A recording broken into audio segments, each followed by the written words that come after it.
प्यारे बच्चों, कैसे हो? आई होप आप स्वस्थ होंगे, मस्त होंगे, व्यस्त होंगे, अपना काम कर रहे होंगे। Class 10th exercise 3.1 question number 4 में पहुंच गया। मैंने आपको जब शुरू में pair of linear equation in two variable हमने जब शुरू किया था तो आपको ये समझाया था कि pair of linear equation in two variable के लिए 3 कंडीशन इंपॉर्टेंट है। पहला, पेयर ऑफ लीनियर इक्वेशन कब इंटरसेक्टिंग लाइन शो करता है, कब पैरेलल लाइन शो करता है और कब कोइंसिडेंट लाइन शो करता है। हिंदी में कहें तो प्रतिच्छेदी रेखा, पैरेलल रेखा और संपाती रेखा। कंसिस्टेंट इनकंसिस्टेंट भी आपको समझाया। जिस कंडीशन में पेयर ऑफ लीनियर इक्वेशन के सॉल्यूशन होते हैं उस कंडीशन में उसको कंसिस्टेंट कहते हैं। पैरेलल लाइन जब शो करता है तब कोई हल नहीं होता, नो सॉल्यूशन, तब कहा जाता है पेयर ऑफ लीनियर इक्वेशन को इनकंसिस्टेंट। ये बड़ी इंपॉर्टेंट बातें हैं। ऑब्जेक्टिव टाइप में भी ये क्वेश्चन आ सकता है, 1 नंबर में आ सकता है और सरल है, सो प्लीज इसे बड़े ध्यान से आप देखिएगा। अगला क्वेश्चन, क्वेश्चन नंबर 4 में हम पहुंच गए। आप किताब देखिएगा, 3.1 का 4 नंबर क्वेश्चन है। लिखा है which of the following pair of linear equations are consistent inconsistent, if consistent obtain the solution graphically. अगर कंसिस्टेंट है तो सॉल्यूशन ग्राफिकली सॉल्व करना है। ठीक है, तो यहाँ 1 2 3 4 क्वेश्चन दिए गए हैं। किसके? क्वेश्चन नंबर 4 का फर्स्ट क्वेश्चन है। क्वेश्चन नंबर 4 का फर्स्ट क्वेश्चन है x plus y is equal to 5, x plus y is equal to 5 and ये फर्स्ट इक्वेशन हो गया। और सेकेंड इक्वेशन है 2x plus 2y is equal to 2x plus 2y is equal to 10। दूर से दिखता है कि ये पैरेलल लाइन शो करेगा, इनकंसिस्टेंट होगा। पैरेलल लाइन नहीं मेरे भाई, कोइंसिडेंट। देख लेते हैं।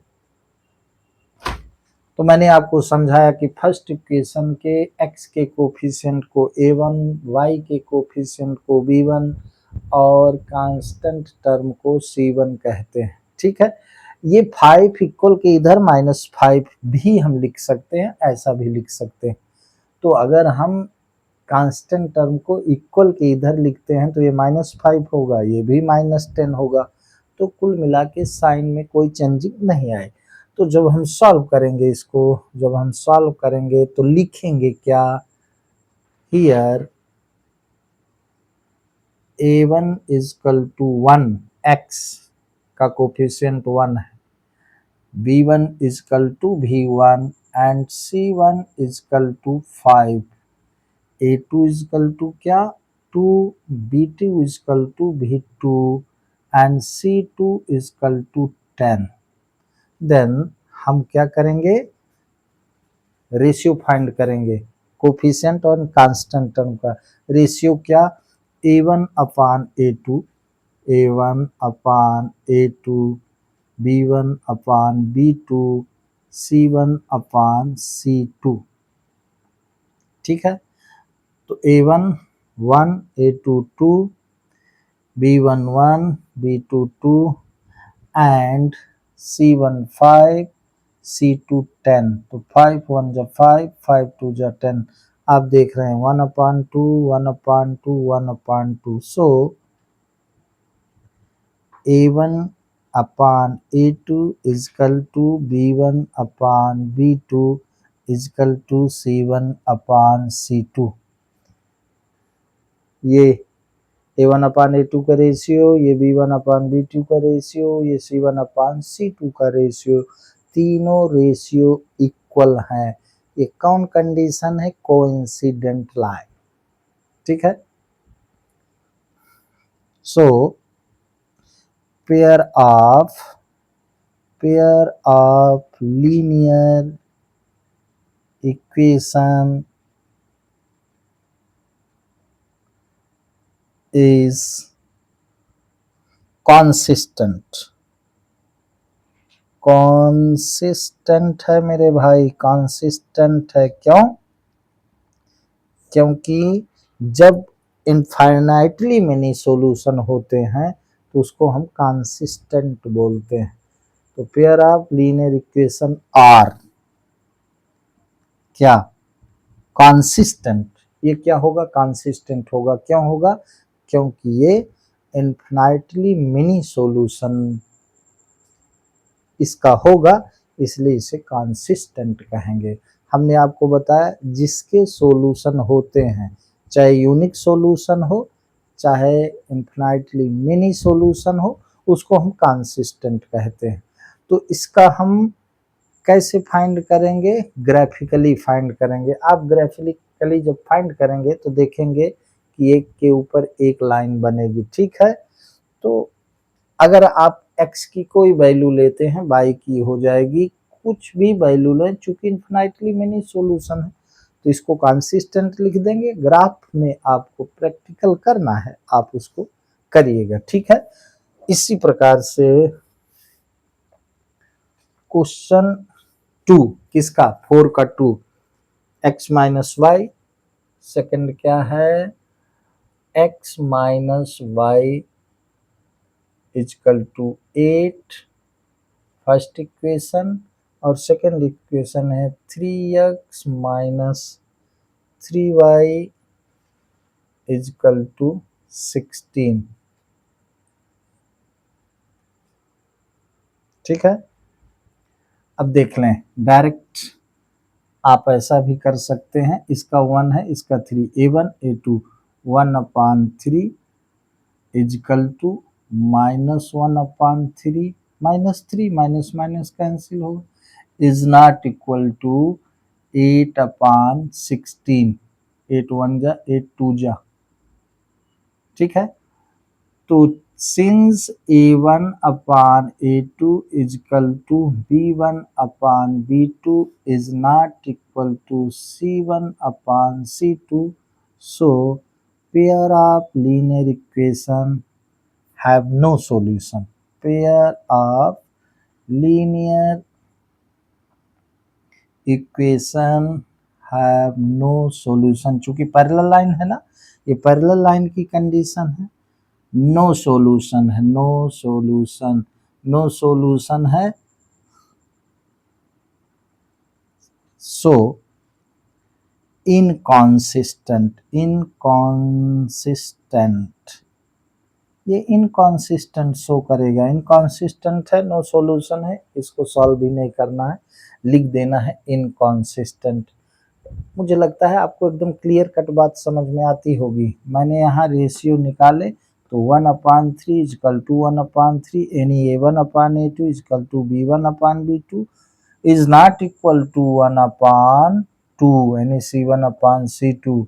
सो pair of linear equation have no solution. No solution के लिए मैंने बताया इनकॉन्सिस्टेंट, राइट।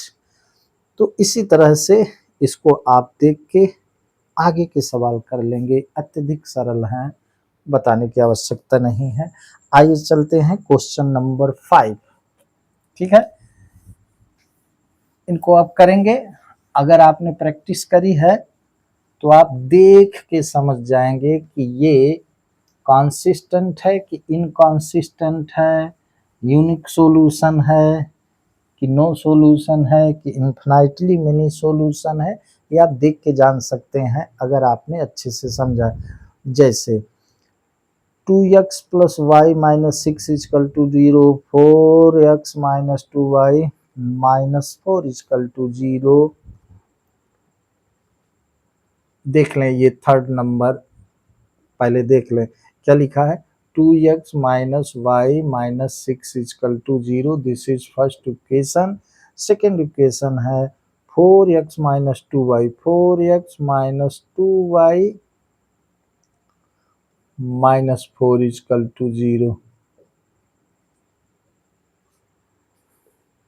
2 2 जा 4, यानी 1/2, ये माइनस माइनस है, यहाँ भी 1/2 होगा, ये हो जाएगा 3/2।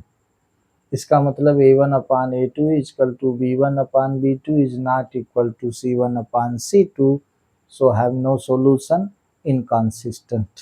ठीक है, इसी प्रकार से आगे का जो है उसको आप करिएगा, ये सिंपल है, बताने की आवश्यकता नहीं। ओके, तो इस तरह से हम पहुंच गए क्वेश्चन नंबर 5 में। ठीक है, क्वेश्चन नंबर 5 आप थोड़ा सा समझिएगा, वर्ड्स प्रॉब्लम है, फिर उसको हम समझाते हैं किस प्रकार से वो ग्राफिकली हम कर सकते हैं। क्वेश्चन पढ़ें, question number 5, half the perimeter of a rectangular garden whose length is 4 metre more than its width is 36 metre. इतना बड़ा वाक्य है क्या? Half the perimeter of a rectangular garden whose length is 4 metre more than its width is 36 metre. एक rectangular garden का perimeter का half 36 metre है, जिसकी लेंथ उसके ब्रीथ से 4 अधिक। ये लिखा है whose length is 4 metre more than its width, जिसकी लेंथ उसकी width से 4 मीटर ज्यादा है। ठीक है, question number 5,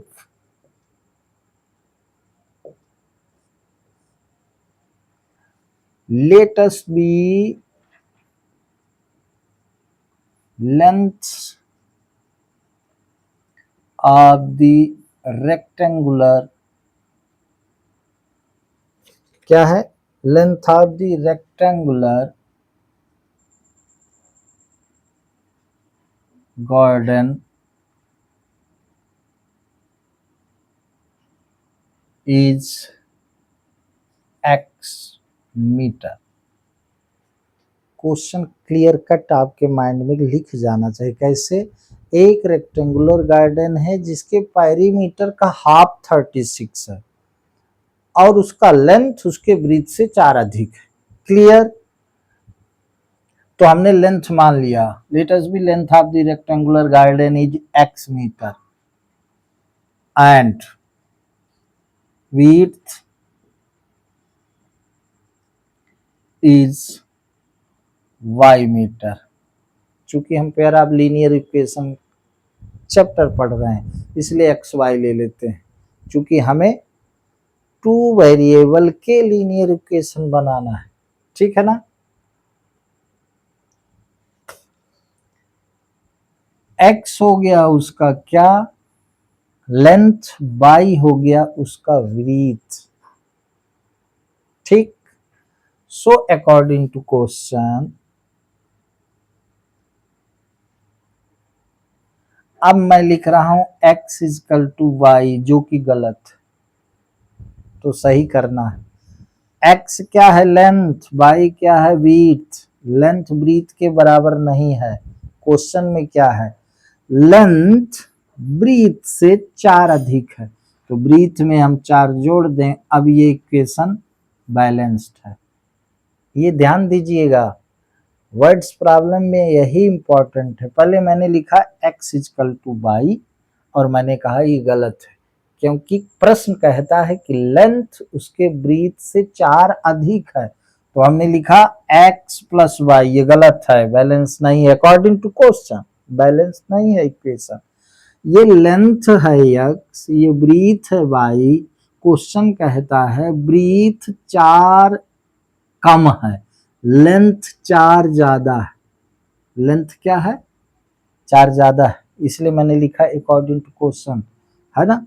whose length is 4 metre more than its width, इसके ब्रीथ से लेंथ 4 अधिक है, तो चाहे -4 इधर कर दें तब बैलेंस हो जाएगा, चाहे विड्थ में 4 जोड़ दें, अब ये इक्वल हो गया।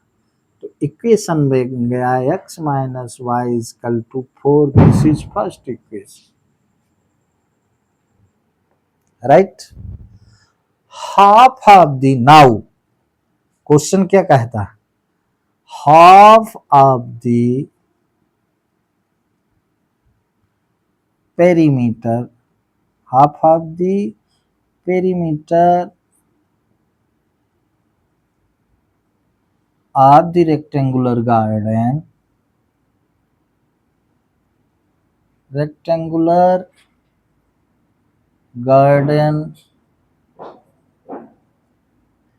is 36 metre. उस रेक्टेंगुलर गार्डन का आधा half of the perimeter of the rectangular garden is 36। तो रेक्टेंगल का पेरीमीटर होता है 2 into L plus B is equal to 36। Perimeter का फार्मूला ये, लेकिन half of the perimeter is equal to 36।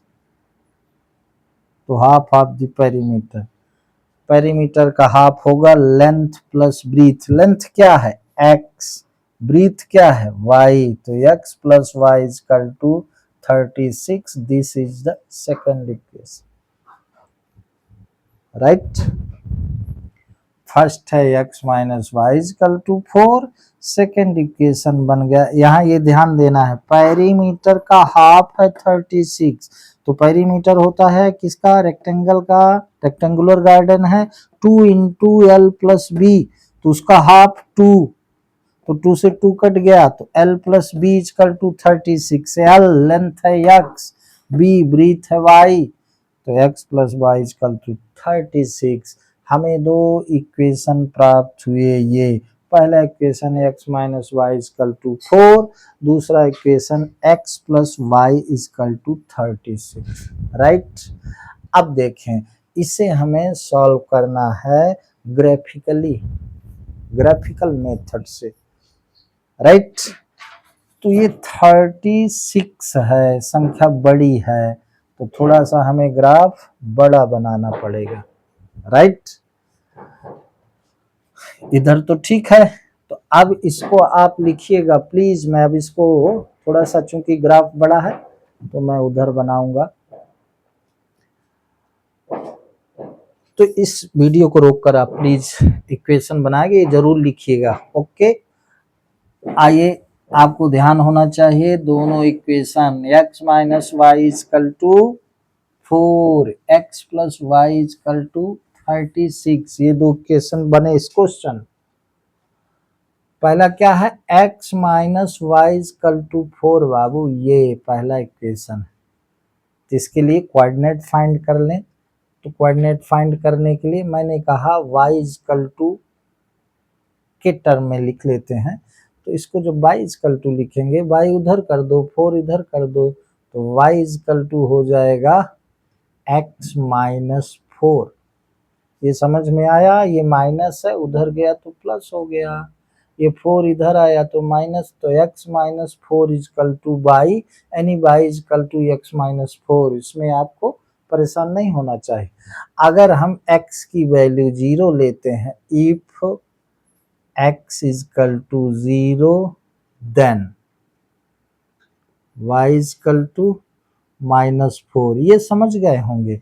अगर हमें x यहाँ 0 ले लें तो y माइनस 4 हो जाएगा, ठीक। इफ हम x क्या ले लें, 4 ले लें, देन y क्या हो जाएगा, y हो जाएगा 0। तो हम एक यहाँ ऐसे टेबल बना लेते हैं, x y, ये फर्स्ट इक्वेशन के लिए है। x हमने 0 लिया तो y माइनस 4 हो गया, x हमने 4 लिया तो y 0 हो गया बाबू, ठीक। इसी प्रकार से सेकंड इक्वेशन के लिए x plus y is equal to 36, अगर आप समझ गए होंगे तो बड़ा सिंपल है। y इजकल टू हम लिख सकते हैं 36 माइनस एक्स, x की कोई वैल्यू लो यार, x 15 ले लो, तो y हो जाएगा 15 दूना 30 होता है यार, 21 है ना। तो हम थोड़ा बड़ी वैल्यू लें क्योंकि हमको ग्राफ बड़ा बनाना पड़ेगा। तो if x is equal to 16 then y is equal to 36 minus 16, तब y इज इक्वल टू क्या हो गया बाबू, y इज इक्वल टू हो गया 16 चला गया तो 20 हो। अगर हमने x 16 लिया तो y क्या हो गया, इसमें 16 घट गया तो y 20 हो गया। इसके लिए भी एक टेबल हम बना लें और यहां पर इफ x, अब हम कोई ऐसी वैल्यू लें जिससे डिस्टेंस कवर हो। तो अगर हम x ले लेते हैं 20, चलो x हमने 20 ले लिया, ठीक है। Then y is equal to 36 minus 20, then y is equal to आपका हो गया कितना, 16। ठीक, यहाँ एक टेबल बना लिए, ऐसे रिप्रेजेंट करेंगे। ये सेकंड इक्वेशन के लिए है। x हमने लिया 16 तो y हो गया 20, x हमने लिया 20 तो y हो गया 16। मुझे लगता है ये आंसर है क्योंकि ये लेंथ 20, x लेंथ माने थे, लेंथ 20 ब्रीथ 16 से 4 अधिक है। तो आपका आंसर होगा, ग्राफ में करिएगा, x is equal to 20 and y is equal to 16, चूंकि x plus y is equal to 36, half half perimeter. अरे भाई ये x लेंथ माने थे, ग्राफ आप बनाएंगे सीधा वही आएगा। चूंकि ये संख्या 16 और 20 बड़ी है इसलिए बोर्ड में थोड़ी सी असुविधा होगी, ठीक है। तो आप इसको करिएगा, ठीक। चलो प्रैक्टिकल कर देते हैं भाई, सारी वैल्यू लगभग छोटा छोटा बनाएंगे तो आ जाएगा, आप देख लें ऐसे। अब यही थोड़ा सा असर मारेगा। ये 0 है, 1 2 3 4 5 6 7 8 9 10 11 12 13 14 15 16 17 18 19 20, x 20 लिया है ना, y भी 20 लिया है। तो 1 2 3 4 5 6 7 8 9 10 11 12 13 14 16 17 18 19 20। इधर भी ले लेते हैं, 1 2 3 4 5 6 7 8 9 10, 1 2 3 4 5 6 7। फर्स्ट इक्वेशन 0 4, 0 माइनस 4, x 0 है y माइनस 4 है, x क्या है 0 है, y क्या है माइनस 4 है। ये y का माइनस वैल्यू इधर है, तो 1 2 3 4 ये पॉइंट हो गया 0 माइनस 4 का। एक पॉइंट है -4 और 0, -4 क्या, x minus sorry x4 y0, x4 इधर जाएगा 1 2 3 4, ये पॉइंट हो गया x4 और y0 का, ठीक है।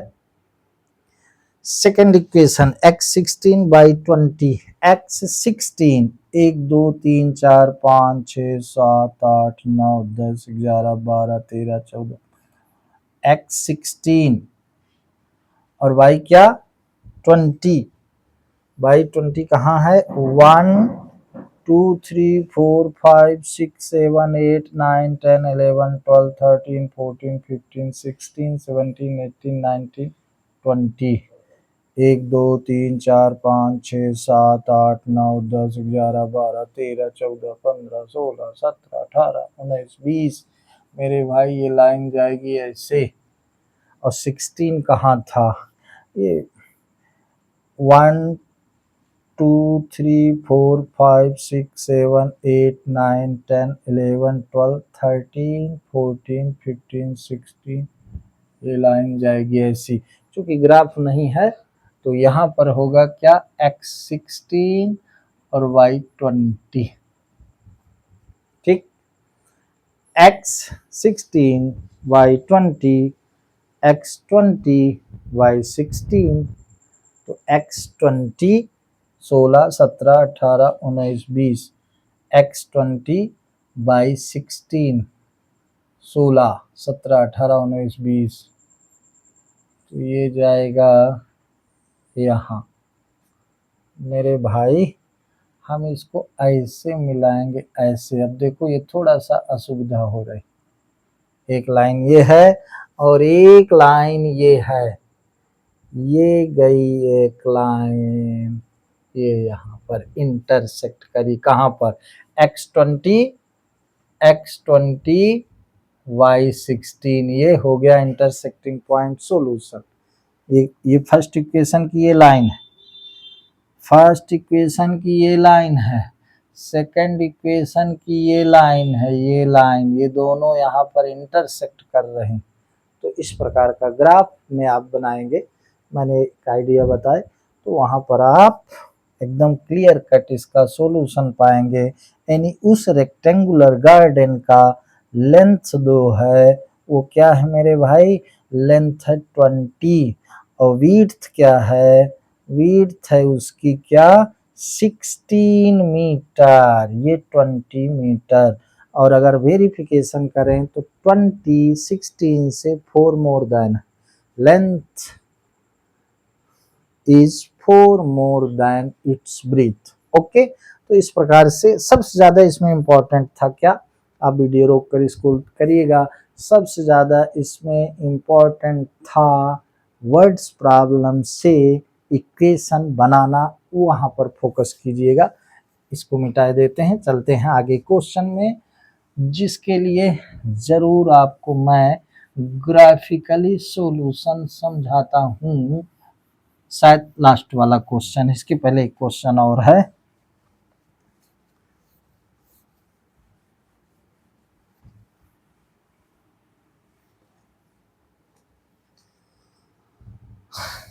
क्वेश्चन नंबर 6 आप पढ़िएगा। Given the linear equation 2x + 3y - 8 = 0। Question number 6, question पढ़िएगा प्लीज। क्वेश्चन नंबर 6 में कहता है given the linear equation 2x + 3y - 8, 2x + 3y - 8 = 0। ये इक्वेशन दिया है। Right another linear equation in two variables such that the geometrical representation of the pair of formed is first intersecting line। Question कहता है 6 एक pair of linear equation दिया है, दूसरा equation लिखना है। ऐसा इक्वेशन लिखें कि फर्स्ट इंटरसेक्टिंग लाइन शो करे। तो first for intersecting line, intersecting line, intersecting line के लिए क्या? क्योंकि उसका बाइंड क्या है? A1/A2 is not equal to B1/B2। If pair of linear equation इसको फॉलो करता है तो इंटरसेक्टिंग लाइन होगा।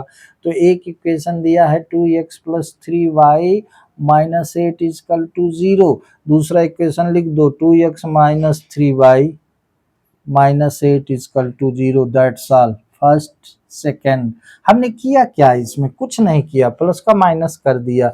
चूंकि 2/2 इज नॉट इक्वल टू -1 यानी 1 इज नॉट इक्वल टू -1, तो ये a1/a2 is not equal to 3/-3 कटेगा तो क्या आएगा, 1 is not equal to -1, so pair of linear equation so intersecting line. तो फर्स्ट के लिए ए लीनियर इक्वेशन दिया है, इंटरसेक्टिंग लाइन ये शो करे ऐसा दूसरा इक्वेशन लिखना है, तो ऐसा दूसरा इक्वेशन हमने ये लिख दिया, राइट।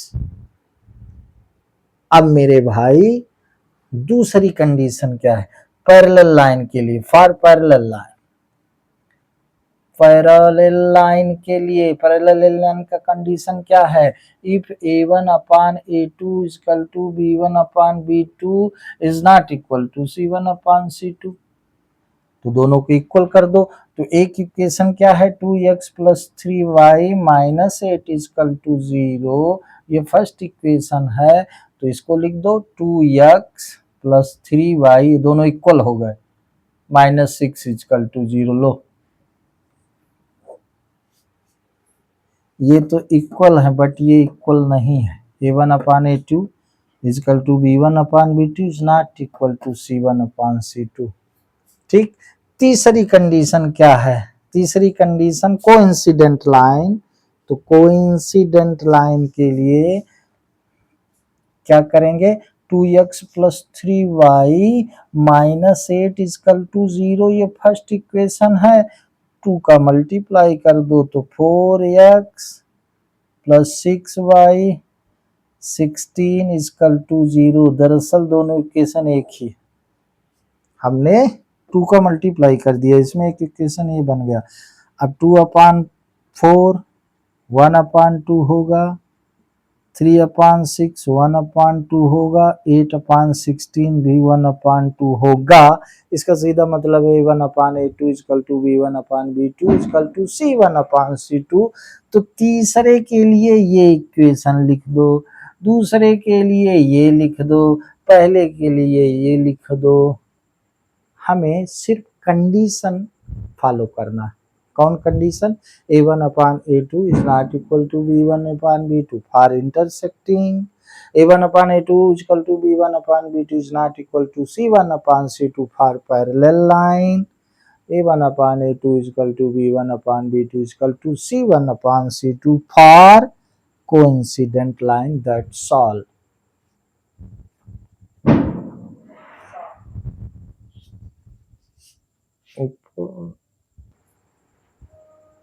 क्वेश्चन नंबर 7, और मैं 6 को बता रहा था, एकदम लास्ट में पहुंचा था तभी लाइट गुल हो गई थी, तो यार थोड़ी सी असुविधा हो सकती है, तो देखिएगा, है ना, यही तो जीवन का मजा।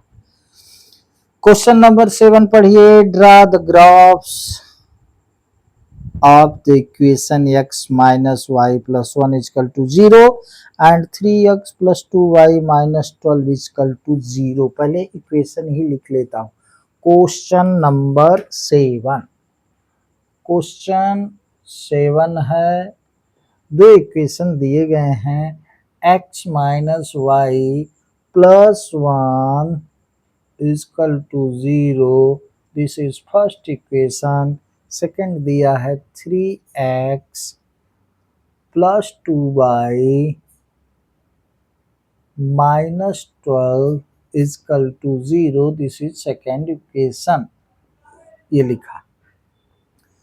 कहता है determine the coordinates of the vertices of the triangle form by these lines and the X axis.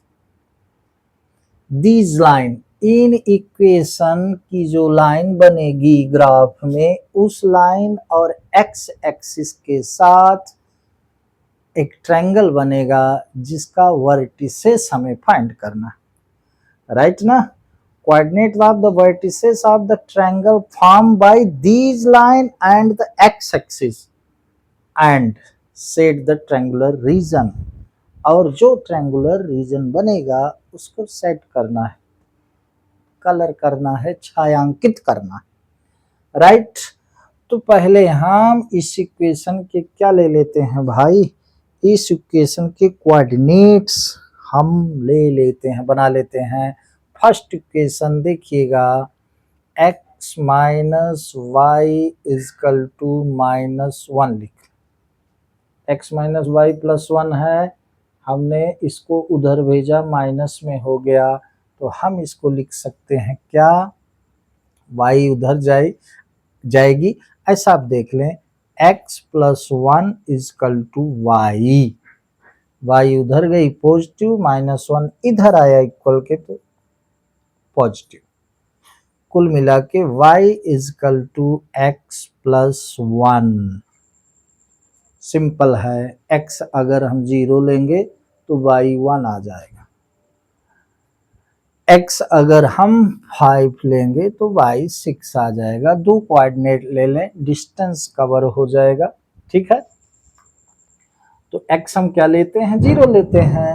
If x is equal to 0 then y is equal to 0 plus 1 यानी y इजकल टू 1। x हमने 0 लिया तो y 1 आया, ठीक है। तो इधर हम बना लेते हैं फर्स्ट इक्वेशन का क्या टेबल, जिसमें हम x y की वैल्यू रख देते हैं। ये x ये y, फर्स्ट इक्वेशन के लिए x लिया 0 तो y आया 1, x लिया 5 तो y आया 6, x यदि 5 लेंगे तो 5 1 6 हो जाएगा, सॉल्व करने की आवश्यकता नहीं, आप समझ गए होंगे। ये टेबल बना लिया, ये क्वेश्चन फर्स्ट इक्वेशन फर्स्ट का है भला, इसको देखिएगा मैं मिटा रहा हूं। इसी प्रकार से ये फर्स्ट का है भला, फर्स्ट इक्वेशन का है ये table. Second equation 3x plus 2y minus 12 is equal to 0, तो हम लिखेंगे 3x plus 2y is equal to 12, तब हम लिखेंगे 2y is equal to 12 minus 3x, तब हम y इजकल टू लिखेंगे 12 माइनस 3x अपॉन 2।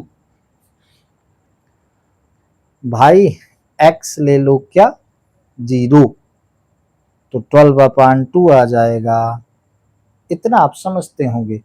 x हमने के ले लिया 0,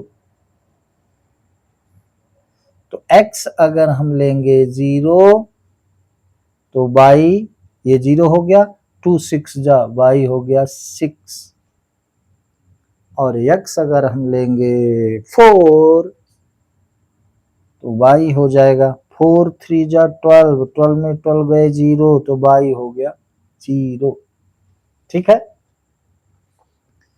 तो इस तरह से ये सेकंड इक्वेशन का, ये मैंने सॉल्व नहीं किया, डायरेक्ट आपको समझा दिया, मुझे लगता है आप समझ गए होंगे, ठीक है।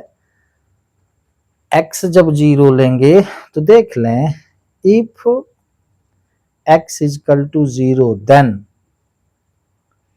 x की वैल्यू रखो y is equal to 12 minus 3x x 0 upon 2, तो y इजकल टू ये 3 0 जा 0, 12 अपॉन 2, 2 4 6 जा 12, तो y हो गया 6, राइट। अब x अगर हम 4 लेते हैं तो 4 3 जा 12, और 12 में 12 चला जाएगा तो 0 आएगा, तो 0 अपॉन 2 बाई 0 हो गया, ठीक है।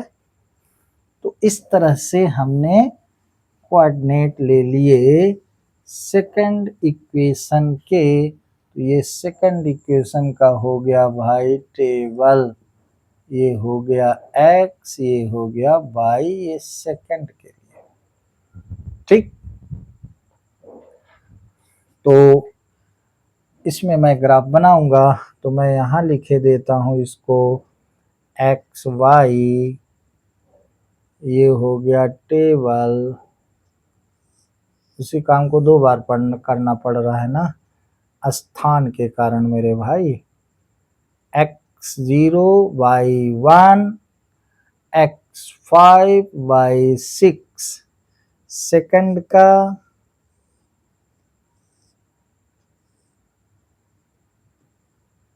xy, x लिया 0, y हुआ 6, x लिया 4, y हुआ 0, राइट। अब बनाते हैं ग्राफ। तो ये हो गया y एक्सिस, ये हो गया x axis, x axis y axis, right. Arrow ऐसे बना देना चाहिए। ये हो गया ओरिजिन, ठीक। 6 तक वैल्यू है, थोड़ा बड़ा ले लें। 1 2 3 4 5 6 7, 1 2 3 4 5 6, 1 2 3 4 5 6, 1 2 3 4 5 6, 1 2 3 4 5 6 7। ये वैल्यू काहे की है? y की पॉजिटिव है, ये y की पॉजिटिव है मेरे भाई। ये निगेटिव है y की, -2 -3 -4 -5 -6। ये -1 -2 -3 -4 -5 -6, ये ओरिजिन। x की पॉजिटिव, x की निगेटिव, y की पॉजिटिव, y की निगेटिव। इक्वेशन फर्स्ट 0 1, कोऑर्डिनेट क्या? x0 y1, ये हो गया 0 1, 0 1 कोऑर्डिनेट हो गया, राइट। 5 6 x5 y6, ये y6 यहाँ ऐसे आया और ये यहाँ पर हुआ x5 y6, राइट। इसको मिला दें, ये लाइन जा रही बाबू, ये गई थोड़ा सा टेढ़ी हो गई, कोई बात। ये x माइनस वाई प्लस 1 का लाइन है, x minus y plus 1 equal to 0। Linear equation जो लाइन बनाए, x minus y plus 1 equal to 0। Second equation का coordinate x0 y6, x0 y6 यहाँ गया x0 y6, right. x4 y0, x4 यहाँ गया y0, तो ये क्या हो गया? x4 y0 का ये पॉइंट हो गया। इसको मिलाएं तो, इसको जब मिलाएंगे ये हो गई लाइन। सेकंड इक्वेशन मेरे भाई इंटरसेक्ट यहाँ पर कर रहा है, देख ले, ये 3 के सामने है, ये 2 के सामने है, तो ये कोऑर्डिनेट हो गया x2 y3, ये 2 के सामने और ये 3 के सामने, तो x2 y3, राइट। तो इसके 3 कोऑर्डिनेट हुए ना, 3 कोऑर्डिनेट। एक मैंने गलत बना दिया, सो सॉरी। अरे मेरे भाई, ये तो सब गड़बड़ हो गया, ये मैंने गलत बना दिया था। ये पॉइंट था, ये पॉइंट, इसको जाना चाहिए। ये पॉइंट था, ये 0 1 का ये पॉइंट था, मैंने ओरिजिन को मिला दिया ना, तो ये जाएगा ऐसे ऐसे। अब थोड़ा टेढ़ा हो गया, ठीक है। ये देख लेना यार, ये लाइन चूंकि पहला कोऑर्डिनेट था फर्स्ट इक्वेशन का 0 1, और फिर दूसरा कोऑर्डिनेट था 5 6, तो ये ऐसे ना मिलेगा, ये यहां से जा रहा है यहां से, लेकिन ये 3 2 ही होगा, ये 3 और ये 2। ये जो ट्रायंगल बना कहता है लाइन और एक्स एक्सिस, दीज लाइन यानी कि इक्वेशन की जो लाइन है, एक लाइन ये थी इक्वेशन की, एक लाइन ये थी, और ये एक्स एक्सिस ये है। तो ये हमको ट्रायंगल मिला ए बी, ये पॉइंट बी, ये पॉइंट सी, ठीक है।